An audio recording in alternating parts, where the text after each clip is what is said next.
मतलब जो राहुल गांधी की पार्टी है वो बार बार हार जाती है, फिर भी जीतने की उम्मीद इतनी है बहुत, ऐसा क्यों? वो कह रहे हैं कि आप लोग बार बार हार जाते हैं लेकिन फिर भी जीतने की उम्मीद है। ये तो कॉन्फिडेंस भी बोलेंगे ना इसको तो। ओके बोलिए। चुनाव हार जीत जनता मौका अवसर देती रहती है। प्रश्न ये है बच्चों, आप लोगों को ये तुलना करनी चाहिए कि सत्ता पाने के बाद किसने तो राहुल गांधी से सीखना क्या चाहिए इन बच्चों को? रुकिए जी, हम सत्ता पाए तो हमने इन नौजवानों को अवसर दिया, देश को आगे बढ़ाया, इकोनॉमी हो चाहे रोजी रोजगार हो, चाहे दुनिया में देश का ताकत बढ़ाया। नहीं रुक जाइए, लेकिन इन लोगों ने क्या किया? सिर्फ सांप्रदायिकता पैदा किया, हिंदू मुसलमान किया। और बाबा बागेश्वर को लेके आ गए बिहार के अंदर। श्री रविशंकर है बिहार के अंदर। ये सवाल मैं नहीं बोल रहा, आरजेडी बोल रही है, मेरे पीछे पड़ जाएंगे आप लोग। संघ प्रमुख भी हैं बिहार के अंदर। हाँ जी, मोहन भागवत जी। भाई क्या हो गया? वो अपना धर्म कर्म का काम कर रहे थे, इनको क्या दिक्कत है? क्या दिक्कत है धर्म कर्म के काम से आरजेडी को? दूसरी बात, जब चुनाव आता है आरजेडी कह रही है धर्म कर्म की बात है। चुनाव में 7-8 महीने बाकी, 250 दिन बाकी है। 250 दिन से पहले ही मान लिया कि 225 हम लोग जीत रहे हैं। ये तो लड़ाई में भी नहीं है। राहुल गांधी, आप लोग की जानकारी के लिए बताता हूं, Guinness book of world record में नाम आएगा, क्योंकि कांग्रेस के नेता रहते हुए मात्र 89 चुनाव, 89 चुनाव हार चुके। आपने बगल में दिल्ली है, 0 का छक्का लगा है, लेकिन कांग्रेस उनको नेता मानेगी। अच्छा फिर आप धर्म की राजनीति करते हैं, इसीलिए बिहार में ये सब बाबा है। हम धर्म के साथ, भाई वीरेंद्र ने भी बोला ये बाबा तो बीजेपी के भाई पिच पे खेलने के लिए आया है, ये बीजेपी का एजेंट है। राजनीतिक धर्म होता है, ये भाई राजनीतिक धर्म होता है, और हम धर्म के साथ राजनीति करते हैं। हम अधर्मी नहीं है। ओके, हम अधर्म की राजनीति नहीं करते। बागेश्वर बाबा पे तो इनके विचार भी काफी वायरल हुए पड़े हैं। ओके बोलिए। ये तो बागेश्वर बाबा को गाली दिए थे ना आपके शो में। नहीं, मैंने बागेश्वर बाबा को गाली दिया था भाटी जी ने आपके शो में। अब आप ऑन एयर गया था, आप कृपया बोलना था। मैं कभी किसी को गाली देता ही नहीं हूं, लेकिन मैं धीरेन्द्र शास्त्री को बाबा नहीं मानता। 28 साल का लड़का है, अनपढ़ है, उसे ना कोई ज्ञान है, ना शास्त्रों का ज्ञान है, ना संस्कृति का ज्ञान है, ना धर्म का ज्ञान है। वो ऐसी ऐसी बातें बोलता है, बीच में ना चिल्लाएं कृपया।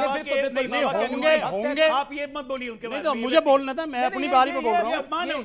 देखिए, जो आदमी ये कहता हो कि जिस लड़की की मांग में सिंदूर है समझो प्लॉट की रजिस्ट्री हो चुकी है, मैं उसे साधु मानने को तैयार नहीं हूं।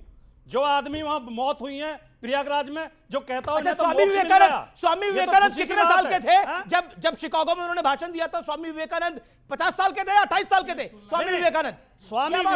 स्वामी विवेकानंद वैचारिक संत थे, बिल्कुल आध्यात्मिक पुरुष थे, उन्होंने कभी ऊंच नीच नहीं की। बिल्कुल। ये बाबा कहता है एक अनुसूचित जाति का व्यक्ति आ गया, कह रहा मेरे पैर मत छूना, पीछे हटो, पीछे हटो, तुम अनुसूचित जाति के हो। अभी ऐसे लोगों को बढ़ावा देते हैं, ये घोर जातिवादी, घोर जातिवादी, घोर पाखंडी आदमी है। आप बताइए, हम ऐसे लोगों का विरोध करेंगे। 250 अनुसूचित जाति की बहनों की शादी बाबा ने अपने खर्चे पे करवाई। कौन बाबा? उनको पलंग से लेके उनको एक एक चीज तोहफे में दिया। ये कह रहे हैं अनुसूचित जाति के लोगों को भगा देता है। जिस आदमी के करोड़ों अनुयायी हैं, करोड़ों 20 करोड़ अनुयायी, उसके बारे में सब ये भाटी जी लोगों की भावनाओं के साथ खेल रहे हैं। औरंगजेब को धर्मी नहीं बोलेंगे, लेकिन बाबा बागेश्वर नाथ को होने वाले लोगों के बीच में कहता है कैंसर हॉस्पिटल मुफ्त का खोल रहे हैं बाबा। ऐसी बात को सहन करोगे क्या? बिल्कुल। इस देश से ज्ञान विज्ञान खत्म हो जाएगा, इस देश से तर्क खत्म हो जाएगा। ऐसे बाबा किसी को भी उल्लू बना देंगे। नहीं, क्या उल्लू बनाया बाबा ने? टेलीफोन पे बात करता है रावण से। अरे सर, हम उसका वीडियो देख रहे हैं। एक सेकंड, बोला मेरी रावण से बात हुई, मैंने कहा हेलो डियर रावण। नहीं, बड़ी इंटरेस्टिंग बात है। बाबा बागेश्वर आपको पाखंडी नजर आ रहा है और उसके बारे में आप ये सब कुछ कह रहे हैं। इस देश में चंगेजी सभाएं, नहीं मुझे बोलना पड़ेगा सर, मुझे बोलना पड़ेगा। आपने बाबा बागेश्वर के लिए बोला, जो कि कैंसर हॉस्पिटल उन्होंने बना रहे हैं, और चंगेजी सभाएं कब से चल रही है, कब से चल रही है इस देश के अंदर, जिसमें एक को हाथ लगाओ 50 को करंट लगता है, उसके बारे में मुंह नहीं खुलता आप लोगों का। बाबा बागेश्वर को यहां खड़े होकर गाली दिए जा रहे हैं तब से। चंगेजी सभा को एक को हाथ लगाओ 4 को करंट, आप कमाल की बात कर रहे हैं सर।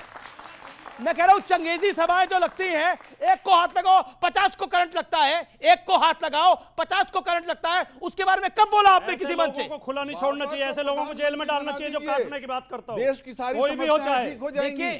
बाबा को प्रधानमंत्री बना दीजिए। ओके, बाबा इतने ही महान है, उन्हीं को प्रधानमंत्री बना दीजिए ना, सारी समस्याओं का हल हो जाएगा।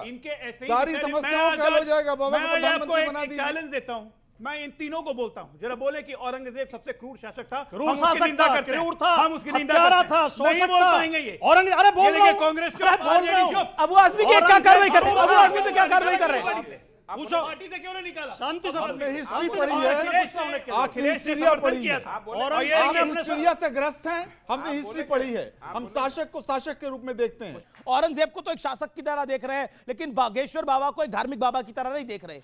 उनके लिए क्या क्या विचार रखे गए, चैनल उस बात से बिल्कुल सहमत नहीं है। उनके करोड़ों अनुयायी हैं और हम निश्चित तौर पर कहते हैं कि सबको अपने विचार रखने का हक है, लेकिन भावना के साथ, क्योंकि उनके करोड़ों अनुयायी हैं। मेरा सिंपल पॉइंट है कि औरंगजेब को तो आप कह रहे हो शासक को शासक देखना चाहिए, लेकिन यहां आपके विचार अलग हो जाते हैं। औरंगजेब ने इतने हिंदुओं की हत्या करी, मतलब शिवाजी ना होते तो कहा जाता है सुन्नत होती सबकी। आपने जिस यूनिवर्सिटी में पढ़ी है उस यूनिवर्सिटी का नाम है इंटायर पॉलिटिकल साइंस यूनिवर्सिटी। बिल्कुल नहीं, मैंने उस यूनिवर्सिटी में पढ़ा नहीं, सुनना पड़ेगा आपने अगर आपको। हिस्ट्री आपने किताब बोला पढ़ी होती, आप औरंगजेब को अगर आपने महान बताने में विशंबरनाथ पांडे का नाम सुना उतारू है? है, मुझे अगर विश्वास आप है कि नहीं सुना होगा औरंगजेब को आपने। महान बताने पे उतारू है विशंबरनाथ तो मैं बता पांडे सकता हूं। और अरे किस बहुत- जो वो सब- दिल्ली में चांदनी वो चौक में एक शीश गांधीवादी गुरुद्वारा किसके लिए है? हिस्टोरियन थे। किसका शीश काटा गया था वहां पर? औरंगजेब वो था, औरंगजेब ने अपने भाई का सर काट के थाली में सजाकर अपने बाप शाहजहां को भेजा था और शाहजहां को पानी तक नहीं दिया था और शाहजहां ने बोला था तुमसे अच्छे तो हिंदू हैं जो अपने पितरों को श्राद्धों में पानी का तर्पण कराते हैं। बात करते हैं आप जिससे आप शासक बोल रहे हैं। अरे उसने तो अपने भाई का गला काटा, बाप को जेल में डाल दिया। हमारे पास ऐसे ऐसे मौजूद हैं जो बाप को पार्टी से बाहर निकाल देते हैं, राष्ट्रीय अध्यक्ष से हटा देते हैं। मॉडर्न औरंगजेब है हमारे पास। अच्छा ठीक है, चलिए विषय ओके ओके ओके ओके राजकुमार भाई। नहीं, केवल इनके उस पर इतनी टिप्पणी करना चाहूंगा कि ऐसे लोग भी मौजूद हैं जो अपने गुरुओं को, मैं भी नाम नहीं ले रहा, मैं भी नहीं ले रहा, आप क्यों टिप्पणी कर? मैं भी नहीं ले रहा, टिप्पणी क्यों? जो अपने गुरुओं को मार्गदर्शन मंडल में भेज देते हैं, ऐसे भी नाम लोग हैं। दिया ही नहीं भाई, पार्टी गुरुओं ने का भी निकाल दिया था अपमान करते हैं। बकायदा। चलिए विषय पर आ जाते हैं। अब बहुत हुआ इसके ऊपर, लेकिन क्या पॉलिटिक्स के अंदर कोई छोटा भाई बड़ा भाई भी होता है? सत्यप्रकाश मिश्रा, ये छोटा बड़ा भाई का चक्कर क्या है? देखिए, अलग अलग लोग इसको अलग अलग कई लोग कह रहे हैं नीतीश जी का शिंदे जी ना हो जाए। ये मैं नहीं कह रहा, मतलब काफी सवाल खड़े हो रहे हैं। सारे संशय से भ्रम हटा लीजिए। जब प्रधानमंत्री भागलपुर में किसानों के लिए किस्त जारी कर रहे थे, उस मंच से उन्होंने क्या कहा कि हमारे सबसे लाडले मुख्यमंत्री हैं। प्रधानमंत्री ने पहले भी मोदी जी ने कहा है कि नीतीश कुमार समाजवादी है और उनके साथ लगातार काम करना है। तो इस पर कोई संशय मत रखिए कि अगला शपथ ग्रहण समारोह जब होगा तो वो नीतीश कुमार ही बिहार के मुख्यमंत्री के रूप में शपथ लेंगे। और आप एक बात कहेंगे कि उन्होंने कहा कि आखिरी चुनाव था। आप ध्यान दीजिए, मैंने नहीं कहा सर, कांग्रेस ने कहा। नहीं, कांग्रेस क्या कहती है ठीक है, नहीं, कांग्रेस की गिनती नहीं है रुक कि जाइए, रुक जाइए। वो चुनाव प्रचार का आखिरी दिन था और आखिरी दिन उन्होंने ये बात कहा कि एक आज आखिरी चुनाव प्रचार है। ये एक शब्द भूल गए थे, उस समय के अध्यक्ष थे वशिष्ठ नारायण सिंह, उन्होंने उसी शाम इसको क्लैरिफाई किया था कि नहीं ये आखिरी चुनाव की बात नहीं, चूंकि आखिरी चुनाव प्रचार था। अब ये बार बार जो ये संशय फैलाते हैं कि नीतीश कुमार जी के नेतृत्व में बिहार में चुनाव नहीं होगा, ये नहीं होगा, इस पे तो सबने अपनी स्पष्ट राय दे दी है। ये एक सवाल पूछिए जरा कांग्रेस से, ठीक है, कि 9 सीट मिली थी बिहार में लोकसभा में, कितनी आई? कितने मिलेगी? रुक जाइए, कांग्रेस 9 स्टेट में 9 जहां सीट कभी मिली थी, सरकार में थी, रुक 9 जाइए। सीट मिली थी, कितनी आई? और अखिलेश जी दोनों जगह पिछलग्गू पार्टी है। हम तो बड़े छोटे भाई हैं ना, कांग्रेस राजद की पिछलग्गू है और यहाँ तो 10 सीट अभी उपचुनाव हुआ, ये उत्तर प्रदेश में इन्होंने दिया नहीं, तो पिछलग्गू पार्टी को पीछे लगाकर पिछलग्गू है। मिल जाएगी। अरविंद केजरीवाल आप